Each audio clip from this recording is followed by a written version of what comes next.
Wani mwenenza kuberikita kiriya government batera mwabana kandi Eki nikijaho bwanyuma yo kumara emyaka 37 omukoti aho yatabarize local government ya Bushenyi ahabwo kutwara eitaka rye. Office of the president nahi abakachikwa kayakitaka ka state house bazo mushunga zanjye bazibereza abantu bakore nankani visiting aha bajanaki chebere barashangani nyo mazima bajeje baragire district bamwe basade sente bampesente zanjye zinkwenda kirarimi banyoherezoha mayanja na wayishi arebe n'ibyapa batwire ibyo kwangara n'iki cyapa cyaburi n'kikwangara ako bakashanga tini byapa saidi kitrasevengire kandi cyo nitutwari na kaje mwe na local government zone zizire 1901 eitaka Muzeeyi Rutafa arukwenda ngo Bushenyi local government emugarurire nenga emshashure esente zirukwingana kahumbi kamwe n'obucweka butano lyombekirwemo office ya resident state attorney, office ya national forestry hamwe na n'ekibanja ekirimo rutoke rw'irwariro erya Bushenyi health center eyakana. Ichamani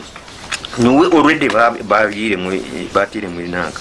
ibizimbe bibiri buita kabaini bakagira interest yayo kunkaba compensating. I want compensation of that land, and if not bagire ki bargumbe zimbe nyonzuzemo na n'urutoki rwanje umwana bagutemere baguzamo akaru n'umwana rutoki babyara n'urutoki bibinkwenda. Muzeeyi Rutafa ayorekera obusasi arukugira ngo koti ebasabuteija kumuyamba ngo ahakuba obwiro bwamazire natemba nashuma aho iramani ngo kandi ekyo busasi abajurizi be bafire bona bahwaho ababeire nibeja kumuyamba nkabakarebi ndangu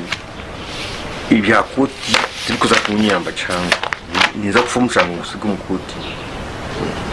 akori muni kweyashya imyaka 37 mba yumpora ntende na koti zirumuna atkugen 2018 bona igura atawe imyaka 38 dine kiro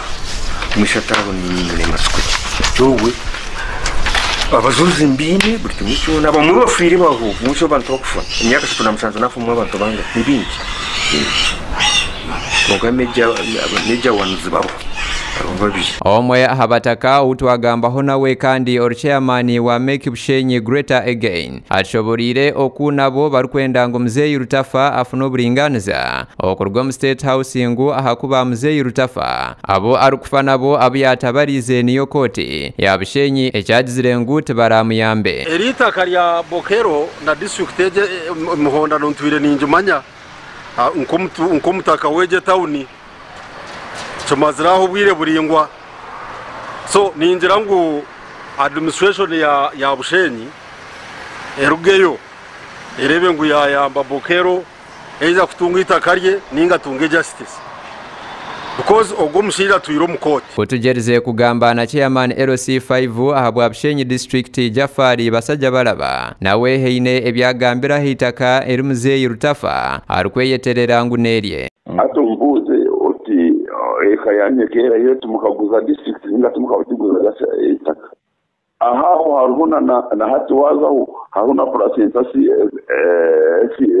nanka placenta pit emazene myakizana atakazi yego n'ubushobo ene ngo kubuza batakabona abantu akabona bapire ahubwo nabi abo kuba aha nubo bayibana no kuba aho bahaguza Muzeeyi omu bigambo bye ahendere nagira ngo koronogira ngo government ya NRM akabire yakozera kabi ngo konka ahabwa rukundo nicyo agumisiririze obwire buringwa kasino bati byari mabitamanyo kurema nukuko kugumukoti dinka ufuanka siga y'icyango yo mu mwana kandi kinyo ukoreke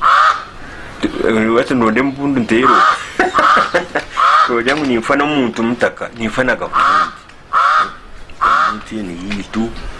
ndabwe ku bintu jamu mukatari wa movement ni mumukaniza kurete kizugukwata no mu nanga y'icyo muntu Gasha kwa Olivia na Sasira omuru Bushenyi.